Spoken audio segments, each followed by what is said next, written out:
welcome. It's fantastic to have you all here. At MHP, we pride ourselves on bright people and smart thinking. And in our team, our ethos is about insight-led, long-term vision for brands and for our clients.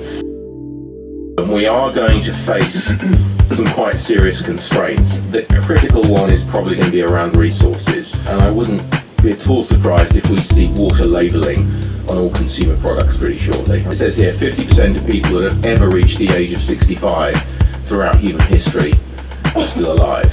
So getting into the shoes of these customers and what they want is going to be increasingly important. I think a lot of organisations, a lot of brands, they've just got this sort of mum, dad and two smiling kids in their head, and that's not necessarily the case at all. And it's obviously getting quite fluid. Trying to get under the skin of that, I think, is actually a massive, massive opportunity. Data out of the US suggesting there's been a 40% decline in empathy since the late 80s. People want things their way and they want it now. It looks like we're going deeper and deeper into me. You know, the rise of the BRICS, the next 11, we're resetting the global economy the way it was 200 years ago. I don't think we're necessarily going to see tons and tons of Chinese brands all over the British High Street. They'll just buy our brands essentially, but I think Indian brands translate extremely well. The level of youth unemployment in certain European countries is quite alarming, and I think brands probably have a role to play here, and I think we will see more and more brands jumping up and down about their local heritage. Ethics, fairness, CSR, the environment, and people have got to get much, much smarter about this whole CSR thing. A decline of trust around big business, government, even scientists, and they are really looking for narrative.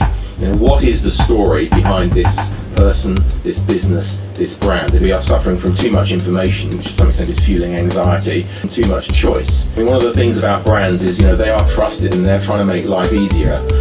Anything that's significant is going to be connected to the internet, and it's fueling quite radical transparency. I mean, I can kind of see the death of internal communications, but a lot of stuff that used to be sort of secret, private, hidden, unobservable is becoming increasingly open.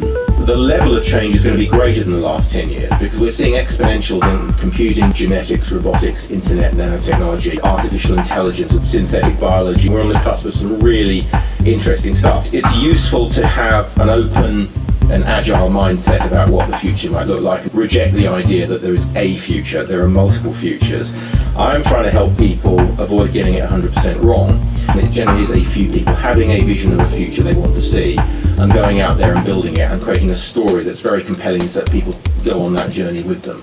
And I think that's something we should do more, and we're not seeing enough of it from politicians, from business leaders, from brands. Have a very, very clear view of what you think the future should be like and go out there and invent it. Thank you very much indeed.